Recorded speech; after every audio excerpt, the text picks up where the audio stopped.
Sunday roast chook, it's always a winner, but here's a great idea to jazz it up. First, when you're roasting a chook, you want to bring it out of the fridge about an hour before you cook it.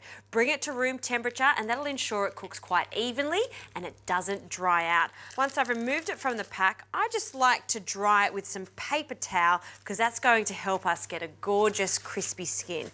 And now to inject it with some flavour, I'm going to use an aromatic Laska paste. Now, instead of just smearing it all over the chicken, it's a good idea to place it underneath the skin. So carefully, with 2 fingers, just separate the skin and just pull it away, and you'll see the skin detach away from the breast meat. Now that we've just formed a little pocket, we can add the paste. So using a teaspoon, we'll add some of that to one side and then just scrape that off on one side and then the other side.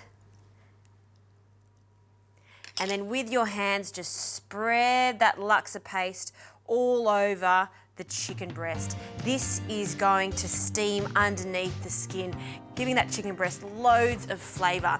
Now, I'm not going to add any oil because there's enough oil in the Laska paste, and I'm going to place that chicken onto a rack. And now this goes into the oven. I like to cook my chicken at 180 degrees, and this is going to take about 45 minutes to an hour.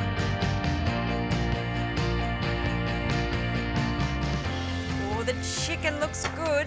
Perfectly caramelised on the top, and it smells divine. Just by adding one simple pantry ingredient like Laska paste, you can really jazz up the good old Sunday roast chook.